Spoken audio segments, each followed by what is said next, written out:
cuando se produce, digo, ese momento de que vamos adelante con la exposición, nos viene una tarea, digamos, de redoblar esfuerzos, de ver más catálogos, ver más colecciones, es decir, un momento que nos llevó prácticamente a un inventario de cerca de 4.000 piezas plausibles de ser expuestas, ¿no? Que esto era algo que decía Tom Hobbin, que fue uno de los legendarios directores del Metropolitan Museum de Nueva York. Él decía que para un proyecto de mucha envergadura siempre era importante primero juntar toda la información y después empezar el achique.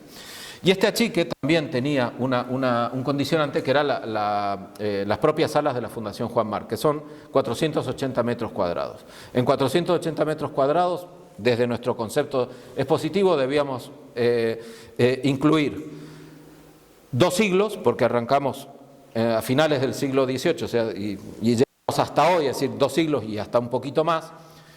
Todo el continente americano, no es una exposición de Latinoamérica, sino de América, entran Canadá y Estados Unidos, y asimismo de todo tipo de disciplinas. Como ya van a ver, hay no solamente las más tradicionales, pintura, escultura y arquitectura, ¿cierto?, las conocidas como las 3 grandes bellas artes, sino también hay mobiliario, textiles, cerámicas, escenografía, teatro, diseño gráfico, en fin, todo, considerar, digamos, todo lo que significaba o dónde se hicieron este tipo de producciones. Y aquí hay una idea que a mí me parece muy importante y la van a ver además en las imágenes, que es importante destacar, que este es un tema que en buena medida se construyó a partir de las artes aplicadas y no justamente más, digamos, en las escuelas de artes y oficio que en las academias de bellas artes que generalmente le ponían más interés al tema de la pintura y la escultura.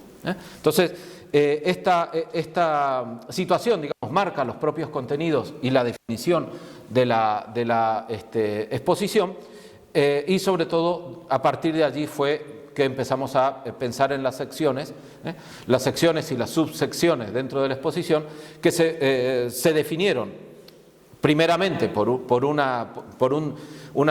determinar cuáles podían ser esas secciones y subsecciones, pero también en muchos casos eso se va afinando respecto de las obras con las que sabes que puedes contar. Es decir, porque hay veces que pides una pieza pensando que te la van a prestar y resulta que tiene un problema, que forma parte de la colección permanente que está expuesta en no sé qué museo y dicen no te la podemos dar por este motivo porque es una pieza para nosotros muy significativa, que si viaja tantos meses, tal, bueno, en fin, ese tipo de cosas se va, ¿no es cierto?, dando. Entonces, una vez, digamos, que está hecho ese gran inventario, viene ese trabajo de empezar los recortes y los ajustes. Esta es una exposición que, por ejemplo, no van a ver nada de pintura indigenista, es decir, la figuración indigenista, como que sea, por ejemplo, las obras que tienen allí al fondo de Gertrudis Chale, digamos que lo que hacen es pintar la imagen del indígena. No es tanto eso, sino más que nada vinculado al diseño, al diseño geométrico en muchos casos, aunque también figurativo. Otro aspecto que no ha sido tomado en cuenta, digo sobre todo por una cuestión de espacio, ¿no?, es el arte indígena en sí, es decir, el arte de las comunidades indígenas. ¿Por qué? Porque también es un universo tan vasto, tan amplio, y pensando en todo el continente, que al final, si lo incluimos, al final iba a ser inclusión de demasiadas cosas y digamos, con relatos más diluidos, cuando queríamos justamente fortalecer el mensaje de lo precolombino. De hecho, de arte precolombino en sí, en la exposición, solamente hay 12 piezas, nada más. Mayoritariamente cerámicas, hay algún textil y alguna obra en piedra y poco más. ¿Por qué? Porque tomamos la decisión también de incorporar una serie de obras que estuvieran en función del arte moderno, que es realmente lo que era nuestro punto de interés, ¿no? De pronto, si hubiéramos pedido, que en un momento barajamos la posibilidad de traer un chacmol desde México, de pronto era una pieza de tanta relevancia que al final se hubiera llevado, digamos, todo el mundo se hubiera centrado, que está el chacmol aquí y tal. Entonces al final se hubiera hablado más de que estaba el chacmol que de lo que nosotros queríamos justamente contar, ¿no? Bueno, todas esas piezas de arte precolombino, salvo un textil que es de una colección inglesa, el resto son del Museo de América de Madrid. Esto también lo cuento porque muchas veces el transporte desde los países de orígenes de las piezas precolombinas suponen una movida de ministerios, de autorizaciones y demás que puede realmente convertirse en una utopía de que lleguen a tiempo, ¿no? Entonces ahí hay también un factor a tener en cuenta. Bien, voy a seguir hablando ya con imágenes. Lo que voy a hacer es prácticamente un recorrido visual por las distintas salas de la exposición, contándoles un poco los contenidos, y ya verán que en su momento iré incorporando las obras del Museo Rally. Esta es una exposición que lo verán también luego en el catálogo. La hemos dividido en 4 grandes secciones que corresponden también a otros periodos cronológicos. Lógicamente es cuando uno hace este tipo de exposiciones, casi cualquier exposición, el recorrido va de acuerdo a las piezas con las que puede contar, como decía anteriormente. Entonces, estos periodos también en buena medida son arbitrarios, es decir, nosotros decidimos de que se haga un corte entre tal fecha y tal fecha, de llamarlo de tal manera o de otra manera, ¿no? Entonces, esto tiene 4 secciones. Una primera, que es, digamos, en cronología la más larga, pero en contenido la más chica, que se llama Registro y reinterpretación 1790-1910, es decir, que abarca 120 años, pero que es realmente, nos lo hemos planteado como una sección muy, muy pequeña y de carácter solamente introductorio. Introductorio porque realmente concentramos más, digo, en siglo XX y lo que llevamos de siglo XXI. ¿Qué tenemos en esta sección? Sobre todo esos dos temas, el registro y la interpretación. El registro son obras como esta que pueden ver aquí, que corresponden a viajeros, sobre todo del siglo XIX, que recorren el continente americano, la época también en boga del romanticismo, y lo que hacen es fundamentalmente registrar, a partir del dibujo más adelante de la fotografía, tanto monumentos arquitectónicos como también piezas precolombinas, dibujarlas, registrarlas. Todavía en un ámbito que podríamos llamar de la arqueología, no tanto desde el punto de vista del arte, ¿no? O sea, todo este tema de lo precolombino hasta casi la segunda mitad del siglo XIX queda más en un espacio del anticuariado, de la arqueología y no tanto no son consideradas todavía bellas artes. Esto vendrá después. Aquí, por ejemplo, tienen unas obras, estas dos que están aquí, que son de una viajera inglesa, que es Adela Breton, la primera mujer que aparece en una exposición que hay cerca de 50 mujeres artistas, que yo siempre digo, no están porque sean mujeres, sino porque realmente son imprescindibles en entenderlas en este relato. Ya irán viendo otras también. Registro, les decía, los viajeros, y luego reinterpretación. Y reinterpretación, las primeras importantes que tenemos son en arquitectura. ¿Qué es la reinterpretación? Usar todo ese repertorio de registros que habían hecho esos viajeros, pero para ser aplicados a obra contemporánea, a obra de nuevo cuño. ¿Y dónde encuentra justamente un ámbito de desarrollo? En los pabellones de las exposiciones universales, los pabellones americanos, ya saben, exposiciones universales que empiezan en la de Londres en 1851, que se van repartiendo fundamentalmente entre capitales europeas y capitales de Estados Unidos, hay varias de ellas en París, y que de a poco, sobre todo a partir de la década de 1860, comienzan a participar las naciones americanas. En 1867 hay una reproducción de la pirámide de Xochicalco en la Exposición Universal de París, y en 1878, y es la obra de la izquierda, el pabellón peruano va a ser realizado siguiendo, ¿no es cierto?, modelos constructivos y elementos ornamentales del antiguo Perú, es decir, del periodo incaico. En la exposición de 1889, también en París, en la cual se construye la Torre Eiffel, dos pabellones van a ser construidos con estilo neo-precolombino, que son el de México y el de Ecuador.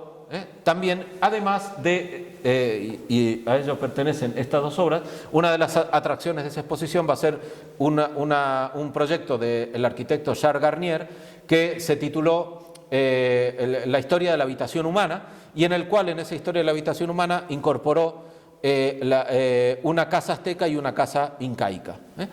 Esta es la primera vez que se exponen el dibujo original del pabellón peruano, los dibujos originales de Charles Garnier de la casa incaica y la casa azteca, y también el del pabellón ecuatoriano de 1889, que ahora mismo no está, pero en el mes de enero, por una cuestión de conservación, hay que reemplazar dos de las obras por otras dos que también ya las tenemos consideradas. Entonces, digamos, este es uno de los, casi diría, de los grandes aportes de la exposición, de poder exponer por primera vez, y además todos juntos, estos diseños de los pabellones en París. La segunda sección de la exposición, que se llama Reinterpretación e Identidad, notarán que lo que hacemos es ir encadenando los títulos, es decir, dijimos registro y reinterpretación. La segunda sección, reinterpretación e identidad, luego identidad e invención, y finalmente invención y conceptualismo, ¿no? Ir como eslabonando con la última palabra. Esta es una sección que la ubicamos entre 1910 y 1940 y que tiene 4 partes. Una primera dedicada a Norteamérica, Canadá, Estados Unidos y México. Otra dedicada a Sudamérica. Un apartado dedicado al teatro, escenografía y música, y otro apartado dedicado al diseño gráfico.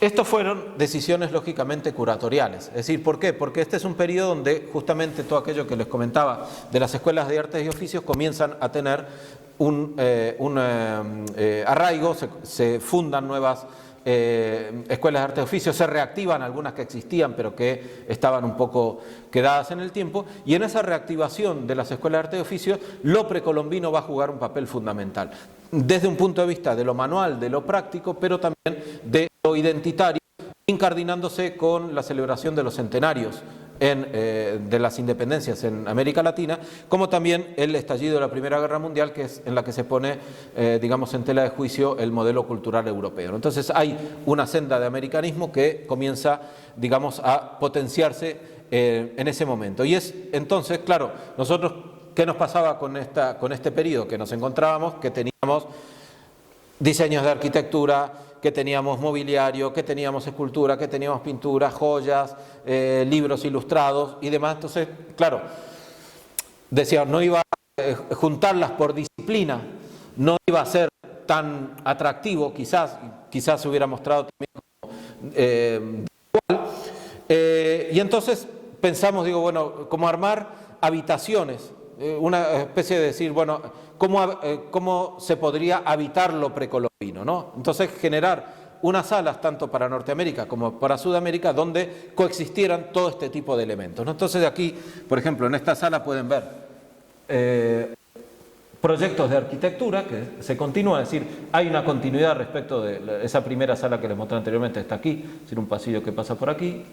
Entonces seguimos con arquitectura, pero también tenemos muebles como este que fue tallado para el pabellón mexicano de la Exposición Iberoamericana de Sevilla de 1929, este vitral que es del arquitecto estadounidense Frank Lloyd Wright. Estos proyectos son de Robert Stacy Judd, un arquitecto también estadounidense. una obra muy curiosa de Leon Underwood, un pintor inglés. Es una obra de 1929 y 30, donde representa el chacmol, esa escultura que pensábamos que podíamos en un momento determinado traer, pero que después, felizmente creo, digamos, la divulgación del proyecto no vino, pero que es muy interesante porque plantea, ¿no es cierto?, al chacmol en la sala de un museo, donde ustedes pueden, bueno, aquí se alcanza a ver una silla, una escoba y demás elementos de limpieza, pero también una apertura aquí en la pared donde se ve al fondo una pirámide maya, ¿no? Y yo lo digo, es un cuadro que curiosamente parece muy actual en su temática, en su concepto, porque es, digamos, algo que se está discutiendo hoy mucho, que es el destino de las colecciones precolombinas, muchas de ellas en sótanos de museos, en Alemania, en Estados Unidos, en Inglaterra, inclusive en la propia América, digamos, hay sótanos y sótanos llenos de piezas precolombinas, a veces con imposibilidad de ser exhibidas. Lo que sí es claro que están descontextualizadas, es decir, fuera de lo que era su, digamos, su espacio original y su sentido original, ¿no? Entonces, ahí justamente denuncia en cierta medida el hecho de que el chacmol está en la sala de un museo y no está junto a las pirámides mayas, respetando el sentido sacral que en su momento le habrían dado esas comunidades indígenas. Y luego una escultura que también estuvo en el pabellón mexicano de Sevilla del año 29, que era una escultura que curiosamente fue en el año 1927 se funda en México, aunque no llega a funcionar, un museo de arte moderno americano, 2 años antes que el MoMA. Ya había una iniciativa similar en México, aunque no llegó a cuajar, y esta obra fue la pieza número 1 de ese museo. Vino a Sevilla, en Sevilla se le perdió el rastro y un día, hace unos 15 años, apareció en el patio del pabellón de Marruecos, y a partir de allí ya empezamos, digamos, a tener en cuenta, es la segunda vez que se expone. Algunas imágenes de la sala sudamericana para que puedan ver también, ¿no es cierto? Hay también planos de arquitectura, proyectos arquitectónicos, un poco en la línea de las que habíamos visto en la zona de Norteamérica, mobiliario, algún marco, aunque no se lo ve negro, pero está totalmente lleno de grecas neoincaicas, algún visillo que trajimos de una colección privada de Montevideo, de Uruguay. Platos y otros objetos de cerámica y de madera, todos con diseños precolombinos. Esto que es un Sinaí de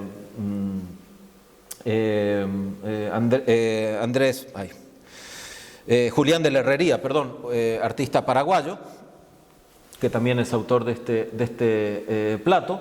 Hay obras de Argentina, del matrimonio de Adolfo Travasio y Edelmira Ortega Flores, obras peruanas también, vasijas, huacos, brasileñas y también argentinas. Es decir, hacemos coexistir en el mismo espacio de distintos países, pero también para mostrar, digamos, la simultaneidad en cuanto a producción de este tipo de objetos en todo el continente.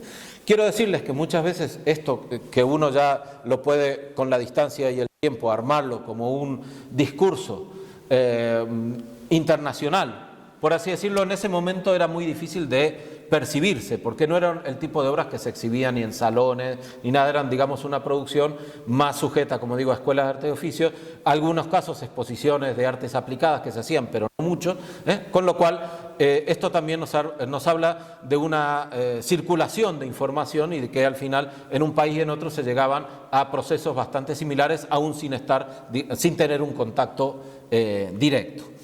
Algunas obras también de Elena Iscue, la artista más representada en la exposición, una artista peruana que trabajó primero en museos arqueológicos en temas de registro en los años 10, los años 20, pero que a partir de los años 20 desarrolló, radicada en París, una serie de diseños para textiles absolutamente modernos, pero a partir, ¿no es cierto?, de esos diseños precolombinos. Es decir, que esta idea también de la reinterpretación está vinculada, como decía también, a la identidad, que es el nombre de esa segunda sección. Hay, además de sus diseños, un par de textiles suyos que están en esta vitrina. Esto que ven aquí, que son prototipos luego de manteles, tapices, alfombras y demás que luego comercializaba. El caso de Brasil, por ejemplo, que es muchas veces las lecturas de lo brasileño ha quedado fuera de esos relatos, pero también ellos tienen una vertiente que la denominaban Marajoara, que era inspirada no tanto en lo precolombino en sí, en algunos casos sí, pero sobre todo en los diseños de una comunidad, una cultura indígena que estaba viva, que era la de la isla de Marajó en el norte de Brasil, que trabajaban sobre todo cerámicas con diseños geométricos, lo cual también genera, ¿no es cierto?, dentro de los ámbitos más, digamos, eruditos, el desarrollo de una modernización a partir de esos diseños indígenas. Entonces, pues también hay allí en la exposición. Esta es la sala que dedicamos a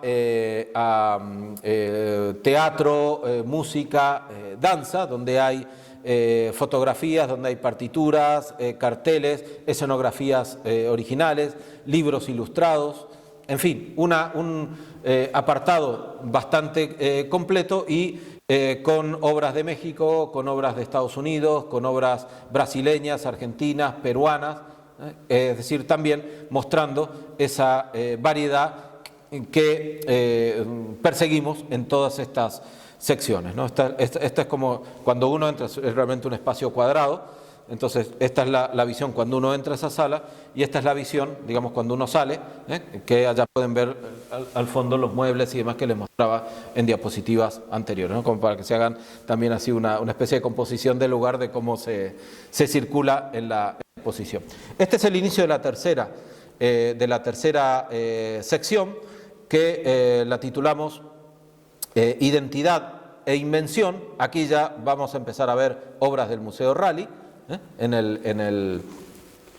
mechadas un poco en el discurso, y que arranca con una sección que bien podría tomarse como final de la segunda sección o como inicio de la tercera. Decidimos ponerla como inicio de la tercera, que es una sección dedicada a una figura emblemática, que es el uruguayo Joaquín Torres García, y toda la línea del arte constructivo en el Uruguay, y con influencias en toda Latinoamérica e inclusive en España. El primer Manolo Millares en Las Palmas de Gran Canaria en los años 50 hace obras siguiendo los lineamientos de Torres García, luego ya pasa lo de los tejidos, las obras abstractas y demás, ¿no? Pero mostrar un poco esa especie de mancha de aceite que suponen la praxis y la teoría de Torres García. Esta sección es, salvo una obra que es de un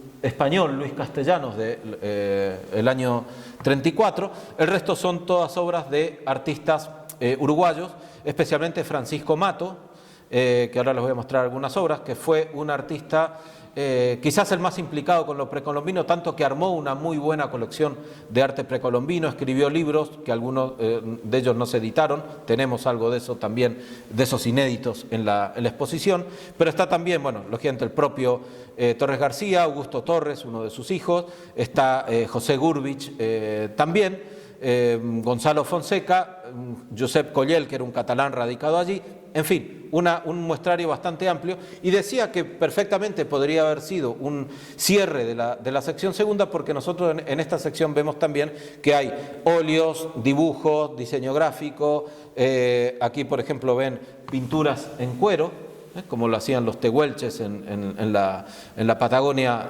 argentina, estos tótems que son justamente de Francisco Mato, inspirados en los de los mapuches del sur de Chile, que por cierto hay un cuadro acá importante, el de Mario Toral, el artista chileno, aquí en el museo, que es una interpretación del origen del pueblo mapuche.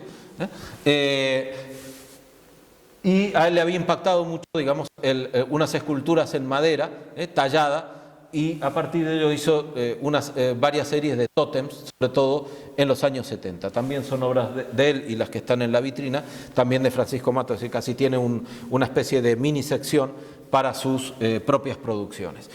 ¿Qué obras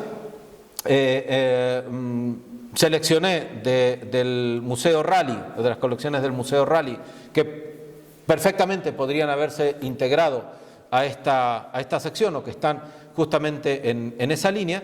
Esta de José Gurvich y otra de Manuel Pailós, una de los años 50, otra ya de los años 80, pero que marca, digamos, la continuidad de ese constructivismo de Joaquín Torres García, y sobre todo de esa interpretación absolutamente moderna de lo precolombino. ¿Por qué? Porque una de las cuestiones que, centra su atención Torres García es no tanto en copiar las formas, como se hacían en los años 20 y demás en esas escuelas de arte de oficio, que sí, que lo que se hacía una reinterpretación, pero de las formas, sino que él dice que más importante que copiar y reinterpretar las formas es intentar conectar con el espíritu que tenían esas piezas antiguas, cosa que a veces es muy difícil y quizás en muchos casos ya imposible, es decir, porque se saben de que, por ejemplo, los textiles eran medios de comunicación, los quipus en el Perú también, pero se desconoce muchas veces el mensaje que había detrás, o a veces la significación. Es decir, mucho del arte precolombino y sus significados se trabaja con hipótesis, ¿no? Entonces, en el fondo lo que él decía era conectar con el espíritu, y sobre todo constructivo, que veía en textiles y que veía sobre todo en la arquitectura, y hacer esas construcciones, digamos, que veíamos también en esta obra, ¿cierto?, que se ve muy poco, pero digamos tiene un tema de coordenadas horizontales y verticales abajo, ¿no? Entonces, esa idea de sur que siempre marcó al taller Torres García está presente ya casi 40 años después de la muerte del maestro en las obras de Manuel Pailós y de otros que continuaron allí. Me interesaba también esta, que ya es de nuestro siglo, 2006, de Jorge Damiani, falleció hace muy pocos años, donde, manteniendo esa idea, ¿cierto?, de la retícula de Torres García, inserta elementos que forman parte del campo rioplatense, podría ser Argentina perfectamente, aunque es Uruguay, en el cual él combina una mitad superior con una pintura de paisaje muy al uso, una modernidad, diría yo, de los años 30, 40, aún siendo del 2006, pero me parecía muy interesante el ver cómo hay ese homenaje a Torres García con la cuadrícula debajo, pero insertando elementos del gaucho, un gaucho que está no solamente en la Pampa Argentina, sino en Uruguay e inclusive en el sur de Brasil, en Río Grande do Sul, que se llama gaúcho, pero en definitiva es como el mismo personaje, a veces mítico y a veces aún presente, donde está pues el mate, la alpargata, las espuelas, los cuchillos, las llaves, es decir, esta cuestión, ¿no es cierto?, de ver a Torres García, pero desde otra perspectiva. Dentro de la exposición tenemos ese proyecto de moneda conmemorativa que hace Francisco Mato, siguiendo también esos lineamientos constructivistas, y pongo a su lado una obra en acrílico de otro uruguayo, Miguel Bategazzore, más también de nuestro tiempo, finales de los años 90, se llama Cambio de Milenio, la colección Rally, lógicamente, pero que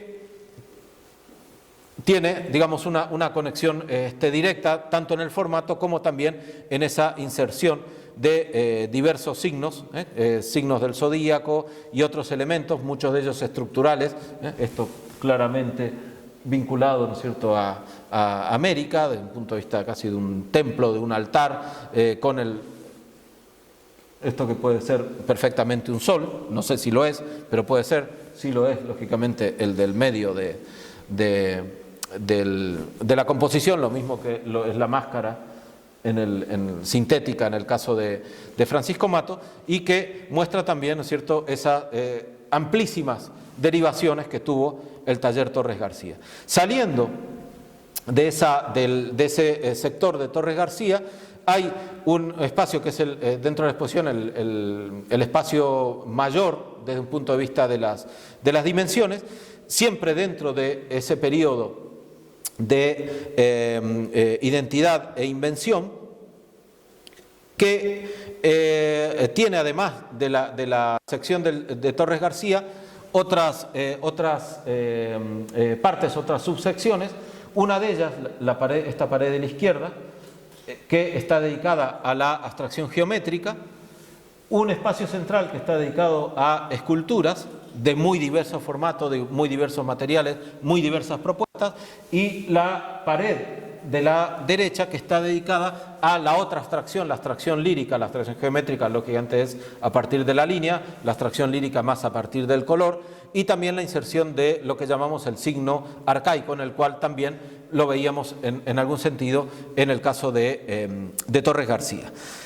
Aquí tenemos como dos piezas como muy emblemáticas, una figura reclinada de Henry Moore, traída desde Londres para la exposición, y una de la húngara, pero radicada en Argentina, Magda Frank, que la trajimos también de Buenos Aires. Una artista que en los años 60 fundamentalmente estuvo radicada en Francia y recibió de André Malraux el encargo para realizar 30 monumentos en distintos espacios públicos de toda Francia, que ella realizó sistemáticamente siguiendo su concepción de lo precolombino, pero aplicado a la modernidad. Esto casi es una maqueta de una de las que hizo luego en gran formato.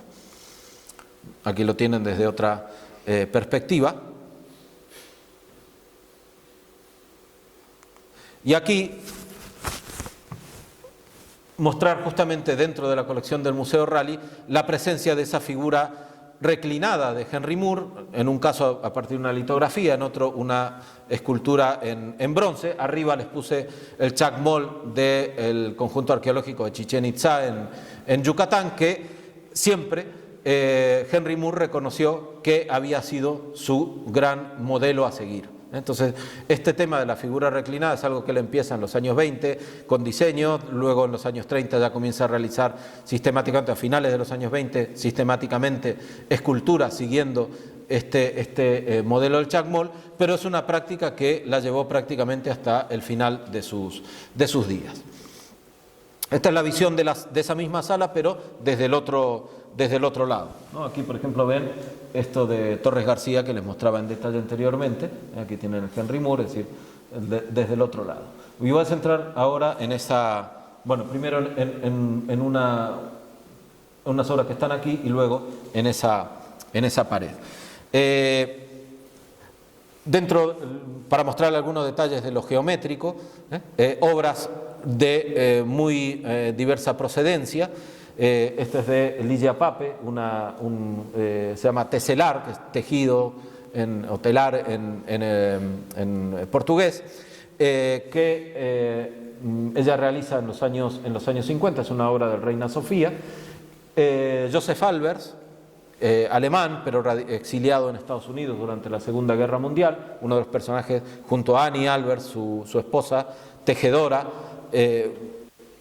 absolutamente imprescindibles en cualquier proyecto de esta naturaleza. Una obra de Juan Carlos Romero, un artista argentino, conceptual, conocido más que nada por su obra conceptual de los años 70, pero que en sus inicios hacía también algunos grabados inspirados en lo precolombino. O el caso de José Vera Matos, es una obra muy reciente. En este sentido, en la exposición rompemos a veces la cronología pura y dura, ¿no? Esta es una obra de hace unos 5 o 10 años, pero decidimos colocarla aquí también para mostrar las continuidades de algo que viene de los años 40, pero que se sigue todavía en la actualidad. En el catálogo sí lo verán dentro de su periodo cronológico, pero en exposición nos dimos un poco esa libertad también para hacer esas combinaciones. Esto es muy interesante, la obra de José Vera Matos, porque lo que hace es hacer como muros incaicos, ustedes pueden ver aquí como distintos cuadrados de distintos colores, y aunque aquí no se ve, todo esto es un libro entero, donde cada una de estas piedras del muro, podríamos decir, es un capítulo que él transcribe con letra pequeña al completo. Es decir, son libros completos pasados al papel a través de la tinta. Bueno, muchas vitrinas también con publicaciones. Aquí tienen algunos más detalles de la parte de la escultura de Matías Gerrit, pero también, ¿no es cierto?, estas de la sección geométrica, mucha variedad. Barnett Newman, artista principalísimo de las vanguardias de Estados Unidos en los años 50 con sus llamados campos de color, pero que había empezado en los años 40 con obras inspiradas en las comunidades indígenas de Estados Unidos. Inclusive era un gran admirador del arte precolombino, y en Nueva York en el año 44 realizó una importante exposición sobre escultura en piedra precolombina. Y a la izquierda lo que ven son tres piezas de un artista que hemos hablado y que verán arriba, que es Carlos Mérida, guatemalteco, aunque radicado en México, del cual pues tanto pinturas al uso, digamos, óleos y con otras técnicas, platos de cerámica, que también son él, es decir, el tema de esa cuestión, ¿no es cierto?, de trabajar en diversos formatos, en distintas disciplinas. Eso es algo muy propio de la vanguardia. Estos artistas le dan la misma importancia a hacer un óleo para el salón que hacer este tipo de objetos, ¿no? Entonces aquí pongo un poco el cartel o la presentación de la exposición que verán en la planta superior, y una de las obras que está también incluidas allí, que son de la serie Un canto al libro sagrado del año 78. Y siguiendo con Carlos Mérida y de obras que hay en la exposición Antes de América, un tapiz de gran formato que está también exhibido en la última sección de principios de los años 70, muy, como ven, en la misma línea iconográfica que vieron en las serigrafías que están aquí en exposición, como también algunos diseños gráficos, ilustraciones de libros, ilustraciones de revistas. Esta es muy temprana, del año 41, es decir, para que vean un poco también la secuencia de estos artistas. Otro que hay en esta parte, digamos, dedicado al signo amerindio, al signo arcaico, la obra de Leónidas Gambartes, un artista argentino del cual también hay algunas obras, aunque en otra línea, más figurativa, más costumbrista, pero también vinculado a lo mítico, como ese que se llama las yuyeras. En Argentina pues sabemos bien que los yuyos son el pasto o otras hierbas, digamos, que se utilizan con distintos fines, a veces medicinales y a veces simplemente sacrales, ¿no? Pero también vincularlo a una obra del venezolano Osvaldo Vigas. Ahora mismo se está haciendo una importante exposición de él en el Museo de Arte Moderno de México, que es esta que se titula La Gran Bruja. Es un óleo que él, con el cual él fue premiado en el año 52 en el Salón de Caracas, pero que luego reprodujo en serigrafías años después, y aquí tenemos una justamente en el Museo Rally, donde podemos ver, ¿no es cierto?, además de la figura humana, figura mítica, también los elementos de distintos animales y formas o mitoformas, como lo llamaba Leónidas Gambartes. También en esta línea del signo podríamos incluir a Rodolfo Nieto, mexicano, del cual hay varias obras en el Museo Rally. Aquí les pongo una, otra la pueden ver en exposición a la entrada del museo, y por supuesto el cubano Wilfredo Lam, también, que trabaja sobre los mitos afrocubanos fundamentalmente. Quizás en esta línea un personaje, sobre todo la abstracción lírica, un personaje fundamental es el mexicano Rufino Tamayo, cuál es esta obra que ven aquí, y de la cual también hay varias obras en la colección del Museo Rally, como este Hombre Rojo de principios de los años 70, litografías, eximio litógrafo y grabador, como también muralista. Realmente casi todo lo que hacía Rufino Tamayo era bastante bueno. Y también dentro de esa línea del color y no necesariamente siempre abstracción lírica, pues eso ya es una figuración, pero sí, digamos, el tratamiento de color recuperado de la idea de las pinturas precolombinas. El caso de un seguidor de Carlos Mérida, que formaba parte de su grupo en Guatemala, se formó con él, que es Elmar Rojas, del cual también está este amor de espantapájaros, que lo tienen aquí muy cerquita, a pocos metros, colgados en la pared del museo. Dentro de esta línea podemos, o incluí también a Gonzalo Rivero, un boliviano, no está en la exposición Antes de América, lo consideramos en su momento, pero cuestiones de espacio al final terminamos un poco achicando, pero que remite también a esa idea estructural del altar, que también recupera en cierta medida la retícula Torres Garciesca, que seguramente habría estado un poco en su universo mental para pensar esa cuestión. También dentro de esto del signo incorporamos obras de Roy Lichtenstein, uno de los principales artistas pop en Estados Unidos. Ya es una obra de mediados de los años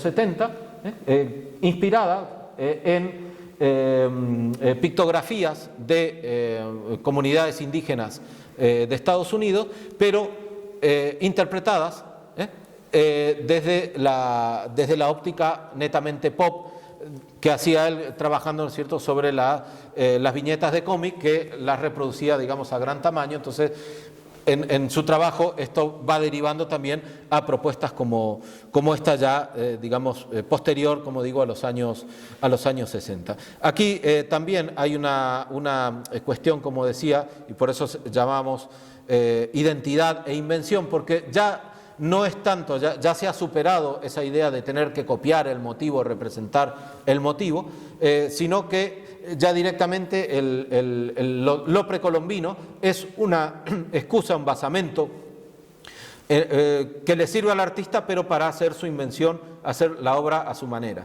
Yo siempre cuento la anécdota, ya lo saben bien, por Rosa y Silvia, estuvieron en Madrid, estuvo presente en la exposición José Gamarra, que es un artista uruguayo, ahora radicado en París, que ya tiene cerca de 90 años, que se reencontró además con una obra que había hecho hace 60 años, que le había mandado a la Bienal de Sao Paulo en el año 61, 62, y allí había quedado, nunca más la había vuelto a ver. Entonces fue una cosa muy emotiva también ese reencuentro del artista con su hijo desde hacía 60 años. Y es una obra también llena de signos arcaicos. Yo le pregunté, bueno, ¿en qué se inspiró? Dice, no, estos son signos que yo me inventé. Dice, o sea, yo lo único que quería hacer era arcaico, ancestral, pero a mi manera, no necesitaba tener que copiar ningún signo de ninguna piedra, de nada. Entonces, esta anécdota yo creo que ejemplifica muy bien esa idea de una identidad, pero también, ¿no es cierto?, con la dimensión de la identidad. Dentro de esta sección también una pequeña dedicada a algo que llamamos cultura de masas, para mostrar cómo todos estos elementos precolombinos entran, por ejemplo, en carteles de cine, en carteles, en naipes, en diseño gráfico, en libros ilustrados. Eso que ven al fondo son tapas de discos desde los finales de los años 40 hasta los años 80 y 90 inclusive. Este que ven, por ejemplo, aquí, chiquito, de estos formatos que había en los años 50, es el primer disco que ilustra Andy Warhol, 15 años antes de hacerse famoso con el pop art.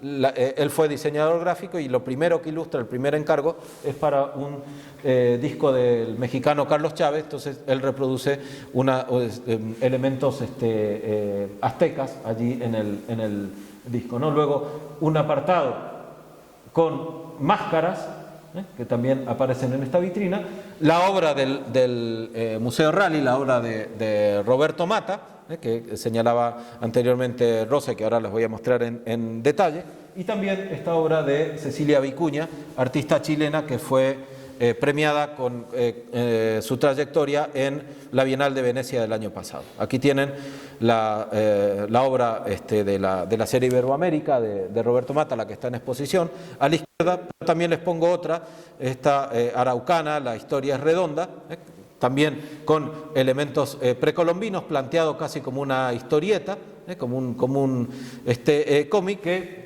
al verla me dio también por compararla con El sueño y mentira de Franco de Pablo Picasso, también, ¿no es cierto?, con esa especie de secuencia o de narrativa a partir de pequeñas viñetas. Hay también, como final de esa tercera y penúltima sección, un pasillo en el cual hemos colocado fotografías, en algún caso de fotógrafos de los años 40, 50 y 60, que hacen el viaje a la manera de los del siglo XIX, pero donde ya, digamos, lo que hacen es cartografiar con máquina fotográfica, pero buscando ya no la foto, diríamos, documental de registro, sino ya la foto de carácter artístico, buscando encuadres vanguardistas, geometrías, perspectivas,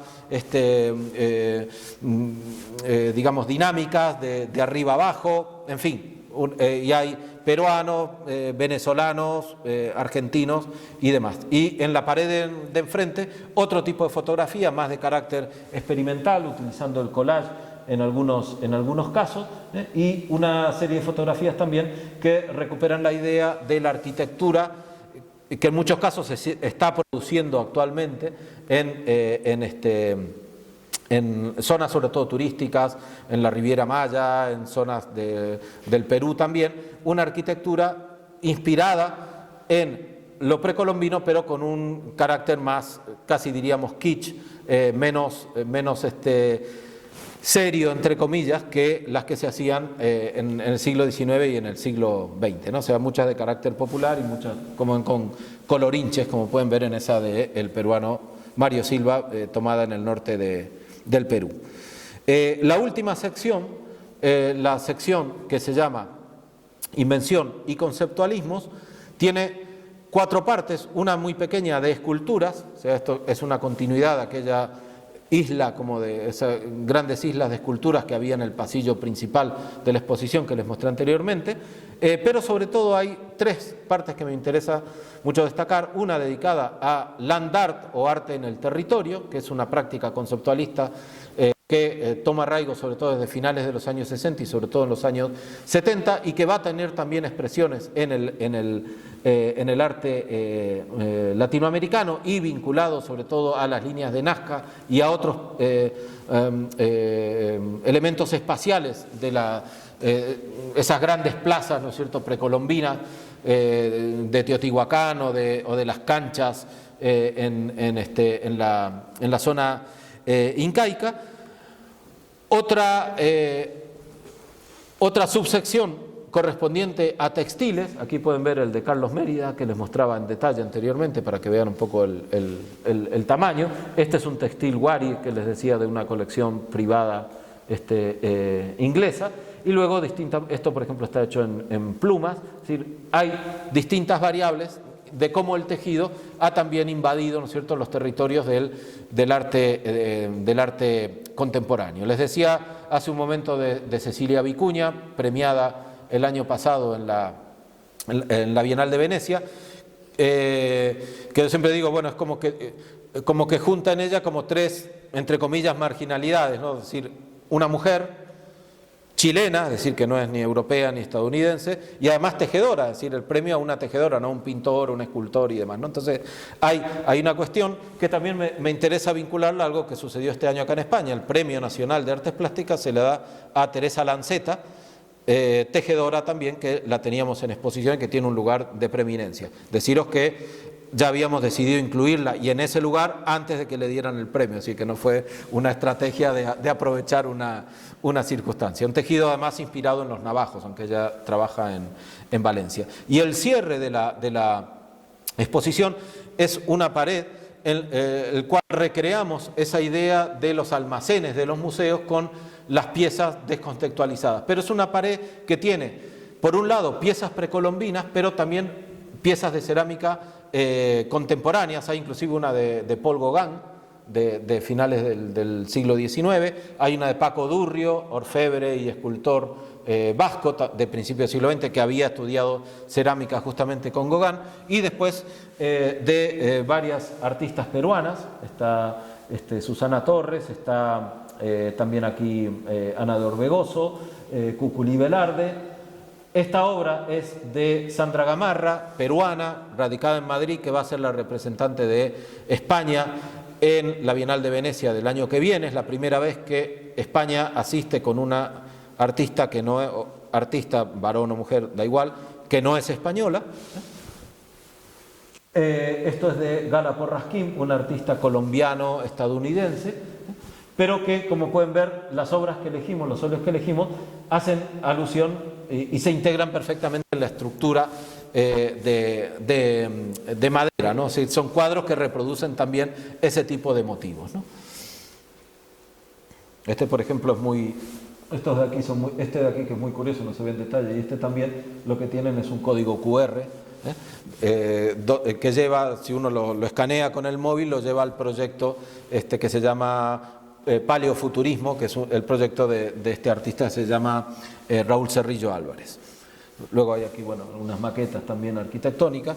En fin, mostrar una versatilidad en cuanto a materiales. Y también una cosa que nos parecía importante, porque teníamos como posibilidad varios finales.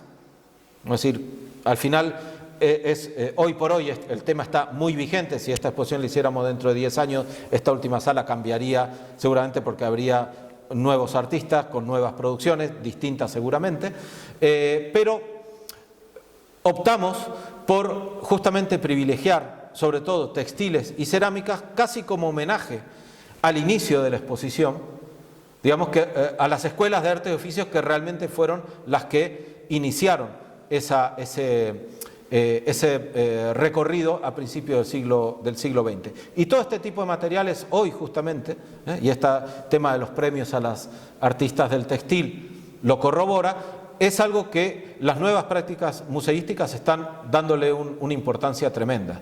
Yo estuve hace unos días en Washington, pude ver varios museos y una de las cosas que me llamó la atención es justamente la inclusión de nombres que jamás habían estado, pero sobre todo la inclusión de objetos, ya con las pinturas, con las esculturas, lo que estaba habitualmente, pero también, ¿no es cierto?, con otras disciplinas.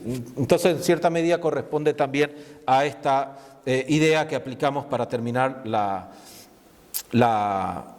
exposición. Hay una entreplanta dedicada a diseño gráfico, sobre todo de los años 20 y 30, con manuales de arte ornamental, carpetas de fotografía, libros ilustrados, revistas ilustradas, estos bajando de la planta principal, son todas producciones, ediciones originales.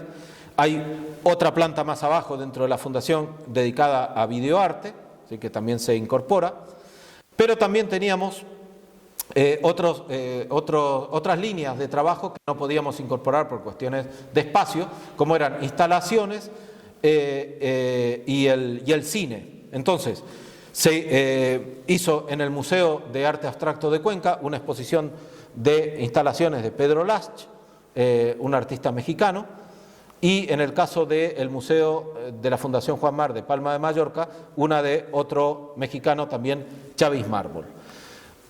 El cine lo incorporamos a través de un ciclo que se está produciendo en las tres sedes, es decir, tanto en Madrid como en Cuenca como en Palma de Mallorca, y por supuesto la proyección o la ampliación del proyecto está en el propio catálogo, es decir, que no solamente recoge la exposición tal como nosotros la vislumbramos, la concretamos y les acabo de mostrar, sino que también tiene 35 ensayos de especialistas de todo el continente y algunos europeos que toman distintos temas y que amplían muchísimo más. O sea, muestran de que este tema, a pesar de la complejidad que tiene la propia exposición, es un tema realmente infinito y absolutamente también en marcha, ¿no? Y en el mes de febrero se va a inaugurar poner accesible, mejor dicho, una página web muy completa dentro del portal de la Fundación Juan March con un archivo digital donde van a estar las obras de la exposición, pero también otras muchas que no pudieron estar en exposición, sea por tamaño, sea porque no podíamos incorporarlas o por X motivo, además de textos, además de un montón de información, y va a ser un work in progress en el sentido de que va a ser un portal que va a seguir ampliándose. Bien, esto era lo que un poco tenía para contarles. Quedo un poco abierto a las preguntas, comentarios y demás que quieran hacer. Y muchísimas gracias por escuchar.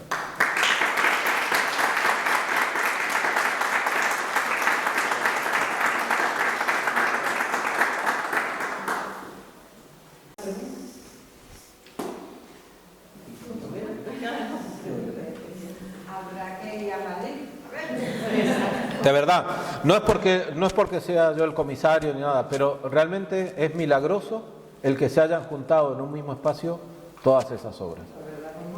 Porque es muy difícil de concretarlo. Realmente, bueno, uno que conoce la intrahistoria, hubo hasta hace 3, 4 meses, días que había 60 o 70 emails con ministerios, con esto, vienen, no llegan, aprueban, bueno. Historias de esas, las peruanas, por ejemplo, que eran 80 y llegaron una semana antes, in extremis, estábamos así. Por eso digo que bueno, una vez que uno ya las ve, ya se alivia totalmente, ¿no? Pero pienso que les va a gustar mucho. Proceso, ¿no? de sí. formar, de montar la exposición, nervios, luego cuando termina todo, llega la calma y esa satisfacción. Sí, que se vea más en las caras, pues esto fue al día siguiente de la inauguración que hicimos Sí, allí está. Mi Silvia no sé si está por ahí, allí también me parece que está. ¿No? Ah. No, porque Javier estuvo en la inauguración, pero esto fue un conversatorio que hicimos a la mañana siguiente, donde hay artistas, varios de los que escribieron en el catálogo, coleccionistas y demás, ¿no? Ahí está Gamarra. Sí, es verdad. Es José Gamarra, el uruguayo que les comentaba. César Paternosto, que tiene 92 años, está preparando una exposición para Miami, está trabajando. Ahora vamos a tener el pasado mañana en Madrid justamente un conversatorio en la fundación que se llama La Exposición Explicada y vamos a hablar justamente de la exposición. Siempre le digo, y él se ruboriza, pero es verdad, los dos grandes teóricos de este tema son Joaquín Torres García y él, y César Paternosto, ¿no? Ha escrito varios libros sobre la piedra abstracta, además es el artista que reúne también dentro de su producción la teoría, ¿no? Y teoría muy bien documentada, ¿no? Hay varios artistas, podría señalarlos, como se han hablado de ellos. Sí, por supuesto. Bueno, ella es Emilia Azcárate, que es venezolana. Él es Martín Gurvich, que es el hijo de José Gurvich, el uruguayo, y el que lleva la fundación en Montevideo. Álvaro Medina, que es otro también de los grandes pensadores de todo este tema de lo precolombino en el arte contemporáneo, el principal historiador de arte colombiano vivo. Nadine Ospina, artista colombiano. Ese es Milton Becerra, venezolano, también en exposición. Bueno, José de Nordenfleet, María Elisa está acá también. José de Nordenfleet, que es chileno, también escribieron ambos en el catálogo. Son, José Ignacio Lambarri, coleccionista. Artistas también Ana de Orbegoso. Inés Bancalari, que también está en exposición. Chavis Mármol, que era este último que aparecía en la bicicleta que les mostré anteriormente. Y bueno, varios coleccionistas, amigos, escritores de catálogo y demás, la gente de la fundación también, Manuel Fontán del Junco, que es el verdadero artífice de haber llevado adelante el proyecto, y María Toledo, que los tres somos los que conformamos el equipo curatorial. Así que bueno, ese día fue, así como nos ven todos sonrientes, así fue ese día.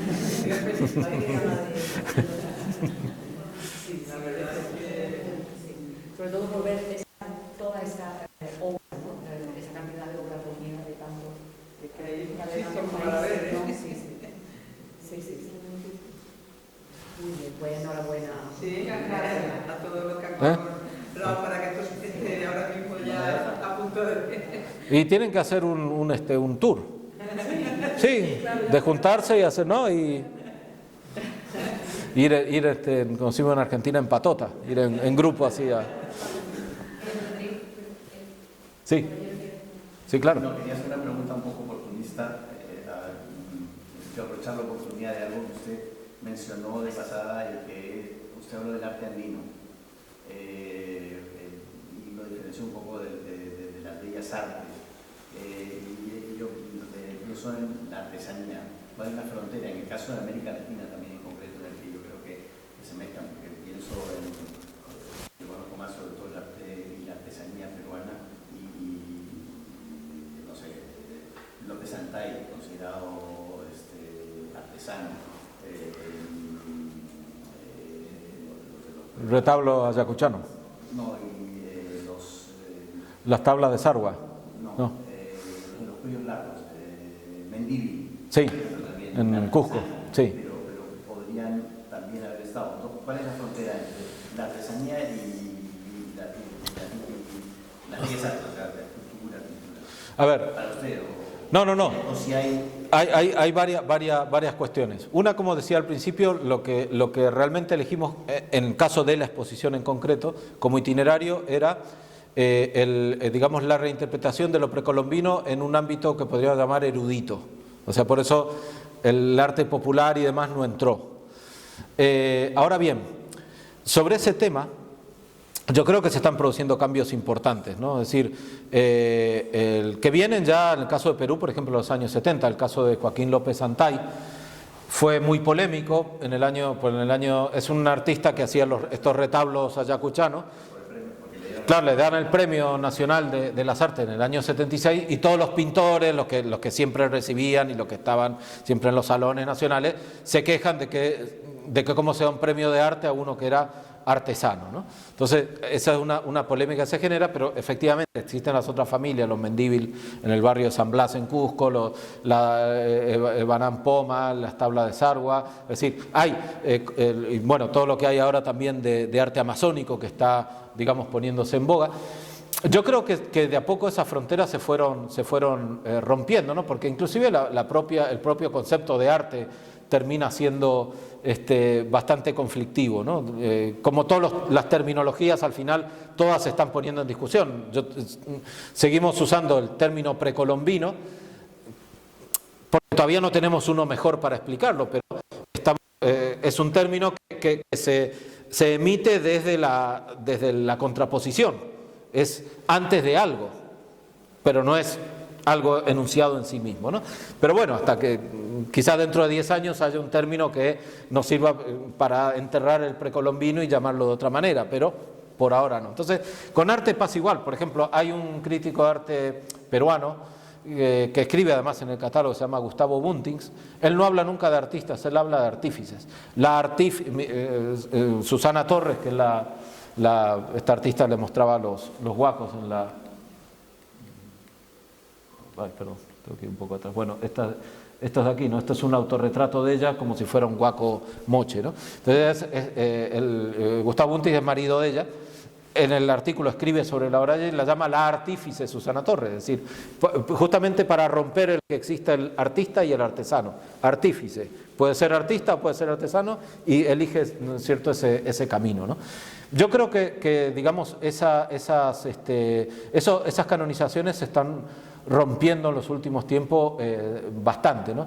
Yo digo, espero que no sea una moda, ¿no? Porque a veces no sabe uno si de pronto esto de premiar a una mujer de textil es algo que de pronto se pone moda y dentro de 4 años cambiamos y nos olvidamos de ellas y no lo sé, ¿no? Es un fenómeno que hay que ver cómo va transcurriendo, pero evidentemente es algo globalizado, ¿no? A mí, y en este caso, digamos, siempre mi manera de trabajar fue, o advertí muy tempranamente el valor de todas estas cosas que normalmente se ponían en el ámbito de la artesanía. Lo que pasa es que la artesanía, digamos, para que nos entendamos, las artes populares, también tiene una problemática, o tiene varias problemáticas, pero una de ellas es justamente qué es lo que se hace genuinamente para uso de la comunidad, que tiene una función que pueda ser sacral o pueda ser utilitaria, generalmente era utilitaria, en el arte precolombino y también en buena parte del arte popular, pero cuánto es también producción para el turismo, es decir, porque ya también esas se considera dentro del ámbito de la artesanía, pero es una cosa distinta. Por ejemplo, en algunas comunidades del Amazonas peruano, las comunidades hacen vasijas a la manera como ellas las hacen, pero con un tamaño adaptadas a las mochilas de los turistas. Es decir, que no son de los tamaños que ellos naturalmente hacen para ellos, sino que están preparadas para vender en el aeropuerto o en el mercado artesanal o lo que fuera. Entonces, también ahí hay, digamos, una disyuntiva interesante a ser analizada. Como digo, es en cierta medida un mercado de arte para esa gente, porque en definitiva les permite vivir y desde ese punto de vista es absolutamente legítimo el que existan ese tipo de producciones de destino turístico, ¿no? Pero también hay, digamos, ahí un análisis a hacer. Hay fronteras medio laxas en todo esto, pero yo creo que se está llegando también a un punto teórico bastante... Y esas fronteras se dan en otros sitios también. O sea, hemos hablado del caso de Sí. yo conozco, pero ¿habría paralelismos en otros países, incluso fuera de América? Yo creo que sí, fuera de América. Yo conozco casos, sobre todo, por ejemplo, en Brasil, el Museo Afro-Brasil, que es un museo fundado en los años 90 y que tiene una praxis, digamos, plural en cuanto a disciplinas. El caso del Museo del Barro, que es anterior, que es en Asunción del Paraguay, curiosamente uno de los países no habitualmente centrales en las lecturas del arte latinoamericano. Ahí hay un crítico de arte, Ticio Escobar, que es además el director del museo, que fue uno de los que rompió desde el punto de vista teórico eso que se hacía siempre, la división arte culto y arte versus arte popular, ¿no? También decir que en los años 20 muchos artistas contemporáneos, mexicanos sobre todo, cuando hacían sus exposiciones individuales, exponían junto a sus obras piezas de arte popular y piezas de arte precolombino de sus propias colecciones como una manera de legitimarse. Es decir, que esto que hoy vemos haciéndolo ahora, en realidad ya hace un siglo se había hecho también, ¿no? Que en un momento también eso se perdió. Fuera de América, lo que pasa es el tema de América sí lo tengo más... Sí. España dudaría de ser un lebrillo de Granada. Sí. Arte o es claramente artesanía. En cambio, la vasija amazónica ya se aproxima más. Sí, en ese sentido me es más difícil valorarlo, porque no conozco tanto, no he visto, eso sí, no he visto muchas exposiciones en ese sentido. Sí sé de que, por ejemplo, se está trabajando mucho sobre reinterpretaciones contemporáneas de artes populares, es decir, trabajo de cerámica, pero ya con un sello muy contemporáneo, moda, por ejemplo, mucho vestimenta y demás. Hay varios modistas y demás que están trabajando ahí. Voy a intervenir, si no le importa, porque por favor. Está montando una exposición en la Alhambra, en Granada, sobre cerámica nazarí. Y en esa exposición se termina con la cerámica granadina de Fajalauza, es decir, se está legitimando que en el caso concreto de la cerámica granadina es la continuación directa de la cerámica que se hacía en época nazarí en la Alhambra. Lo digo porque también ahí se están difundiendo, delimitando esos límites entre arte popular y arte culto, ¿no? Lo digo porque es que la última pieza de esa exposición va a ser cerámica de Fajalauza del siglo XIX, en una exposición de cerámica nazarí. Pues hablando de eso, si me permiten, acabo de ver en Roma una exposición de Escher, el holandés, que por lo visto vivió en Granada, y todo eso que vemos de las escaleras que suben y bajan, él ha manifestado que fueron los 4 años que vivió en Granada y que se inspiró en todos los dibujos que encontró en la Alhambra y en los países. Bueno. Pero sí, lo que el tema... Avanza hasta ayer. Sí, yo eso veo que de pronto son como exposiciones de cerámica, pero de pronto de encontrar el vínculo entre lo que sería el arte contemporáneo del sistema de las artes, para que nos entendamos rápidamente, y ese otro tipo de producción, seguramente haya, ¿no? Pero no recuerdo ahora mismo de aquí, ¿no? Quizás, no sé si también esas artes populares se le ha dado la misma importancia que se le ha dado en América. Me da la impresión de que no, acá en España, ¿no? O sea, hay libros, que son el de, ¿cómo se llamaba? Ahí fue los años 70, bueno, ahora no, de Torcuato, no, no sé qué, de Lucas, no me acuerdo, Antonio de Lucas creo que se llamaba, no me acuerdo, que hizo un libro sobre arte popular español, pero no sé, en prácticas artísticas no lo he visto mucho, pero es también por desconocimiento mío, no porque no se haya hecho. Gracias. ¿De nada? Yo aprovecho y te doy las gracias primero por esta segunda visita, que la primera la vez que la gente ha sido, no vamos a estar ahí, así que ir, pero se ha disfrutado mucho, y luego por crear esa realidad paralela en la que tantas obras de la colección forman parte de ella, y personalmente porque, bueno, claro, yo estoy investigando la colección rally, por supuesto investigo la influencia del otro colombiano, y bueno, haberme conformado con algunas intuiciones que yo he tenido sobre algunos artistas, porque algunos artistas es un poco difícil encontrar información de ellos y demás, entonces lo he disfrutado mucho y te quería agradecer.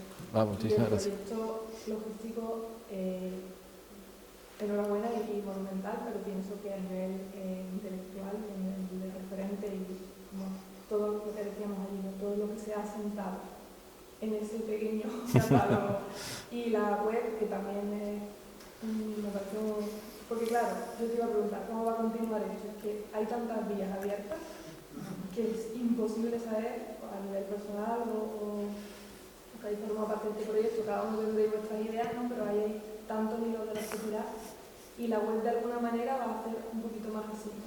Sí. Se van a encontrar también exposiciones de otros lugares que han ido trabajando esto, entonces me parece un proyecto de continuidad muy bonito también.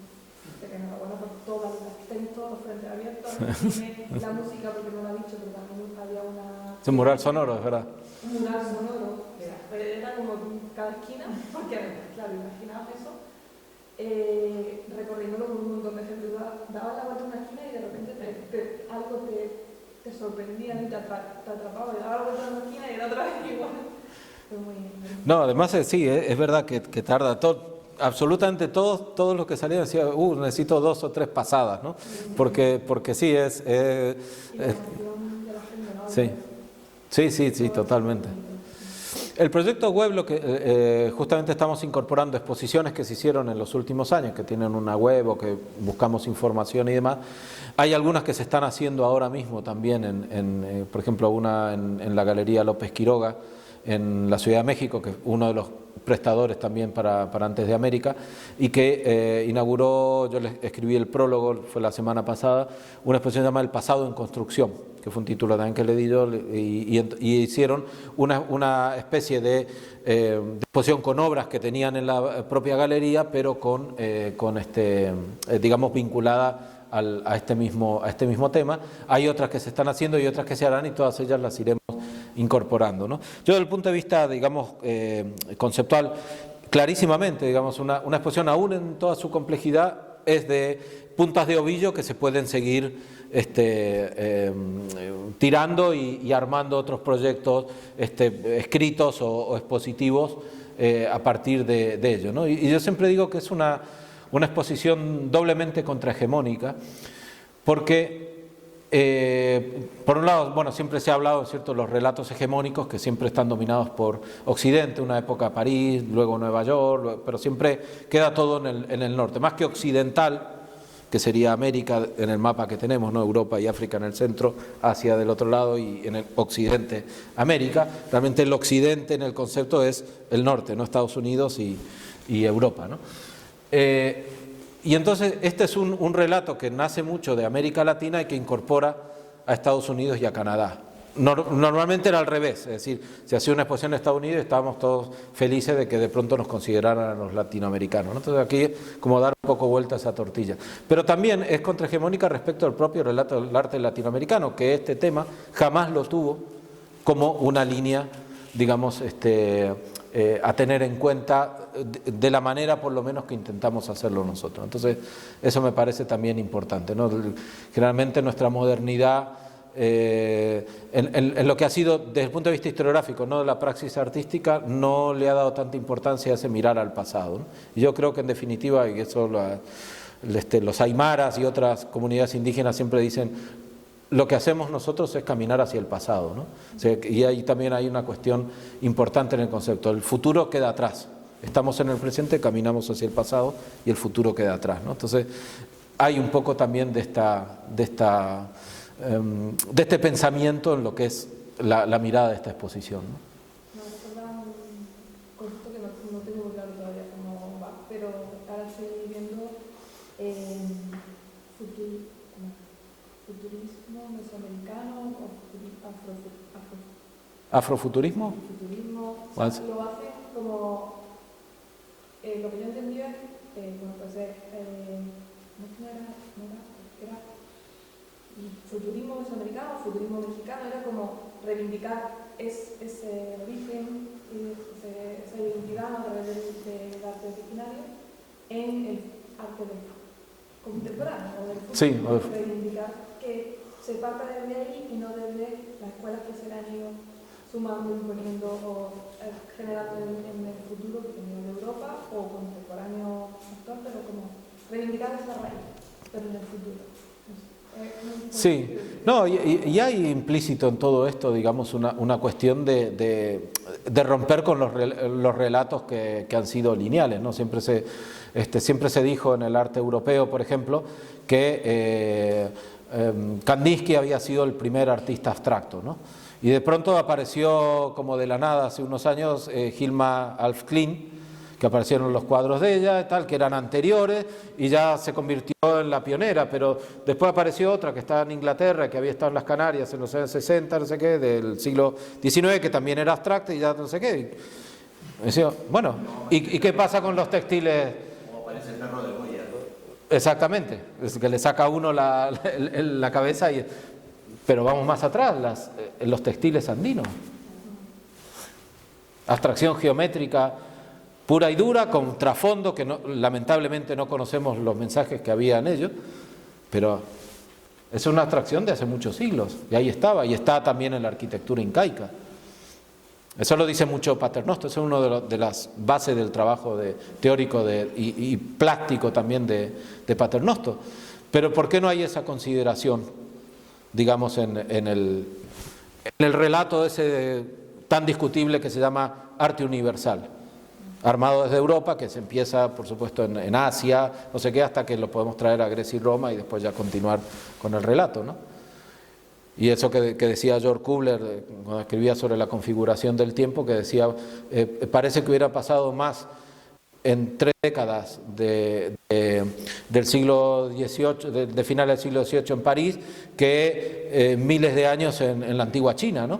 Entonces, digamos, ¿cómo construimos también nuestros relatos y también todo este tema de las simultaneidades, ¿no? Es decir que, en fin, o sea, ¿qué es la edad antigua en el arte universal? Egipto, tal, Asiria, ¿dónde están los aztecas y los mayas? Y no digo Huari, Paracas y tantas cosas, ¿dónde están? Es decir, es como armada con un poco a pegotes esas historias, entonces esas son las que se están discutiendo. Y es necesario, pienso desde América, pensar desde América. Pero todavía nos cuesta, todavía nos cuesta, porque nos enseñaron el arte europeo. ¿Y ese es un reto para quién? ¿Para Para historiadores historiadores? y para historiadores, todo lo que los artistas, todo lo que es el mundo de la cultura, en definitiva, filósofos, literatos y demás, ¿no? Es una cuestión de tipo cultural. Por eso nosotros, la exposición, el subtítulo Antes de América, fuentes originarias en la cultura moderna, no hablamos de arte moderno, sino de cultura moderna, es decir, hay capítulos dedicados más abarcable, hay capítulos de literatura y demás, entonces entender esa cuestión. Nos costó mucho el título, Tenemos 3 páginas de posibles títulos hasta que quedamos con ese, y de las palabras del subtítulo también, ¿no? Fuentes estaba claro, pero después era fuentes precolombinas, no, fuentes indígenas, no, fuentes, ¿qué palabra no se está discutiendo hoy demasiado? Originaria, que de pronto dentro de 5 años se discute. Es decir, estas son, como se discute en Latinoamérica, Iberoamérica, Hispanoamérica, que parecen sinónimos y no lo son, es decir, encierran significados muy diferentes, ¿no? Entonces, fuentes originarias en la cultura moderna, ¿no? Entonces, ahí consensuamos más o menos, pero lo trabajamos. Sí.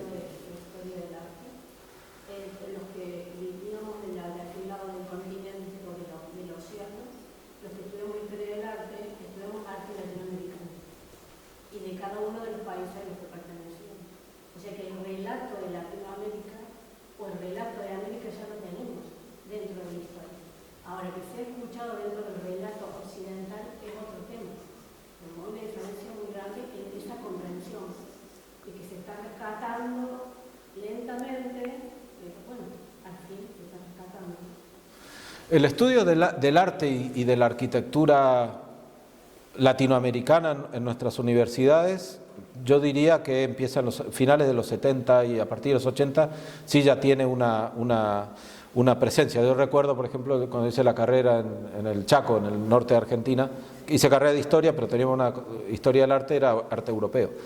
Las carreras de historia del arte tardaron también en llegar, pero sí ya más o menos fueron incorporando. Ahora bien, yo creo que esta cuestión de incluir el relato latinoamericano en el gran relato es algo ya, creo hoy por hoy, ya sin sentido.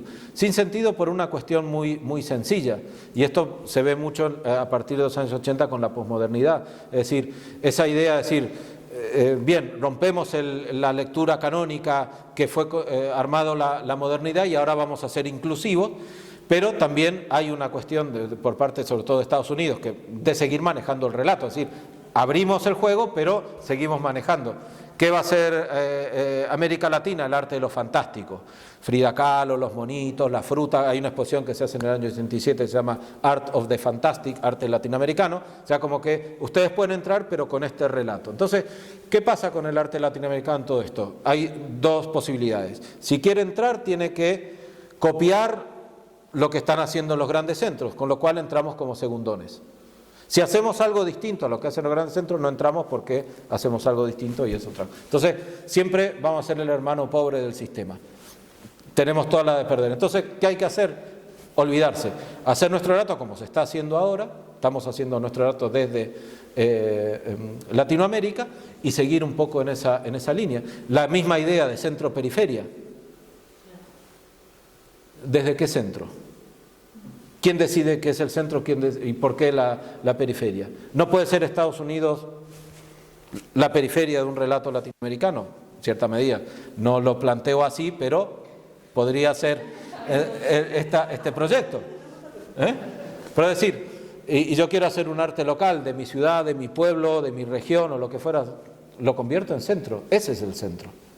¿Por qué? Porque tenemos que reivindicar también un arte que vuelva.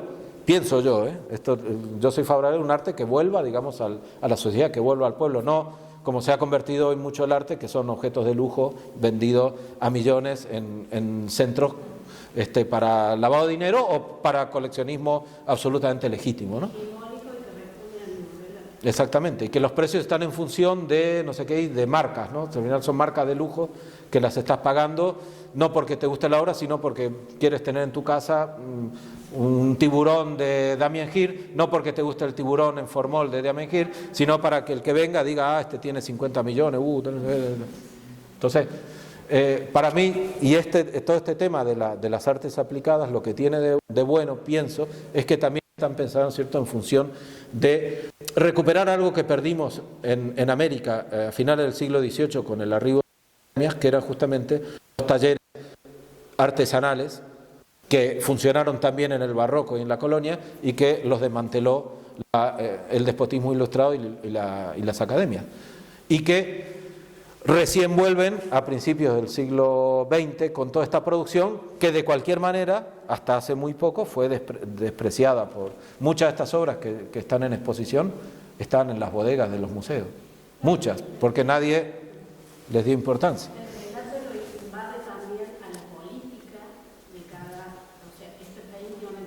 Total. Totalmente. Quiere que maneja el relato del mundo y se infiltra en los países y desarma el nuevo orden. Por eso está bueno, pienso, de que ya muchas prácticas, o sea, en todo el continente están trabajando sobre, o sea, rompiendo estos moldes que fueron tan dogmáticos, casi diríamos, ¿no? Entonces, esa ruptura de los grandes relatos, yo creo que ya hay una crisis y casi un final del gran relato. No tiene ya sentido hacer una gran historia del arte universal, porque ¿desde dónde la miras? Pero siguen existiendo los libros de historia del arte y siempre es lo de siempre. Pero bueno. En historia del arte en Córdoba, en Argentina, al menos Hauser, Sí, el modelo. Hay más en Córdoba, que tuvieron ahí tantos, y tienen tantos artistas notables, ¿no? Se nota que soy de Córdoba. Absolutamente.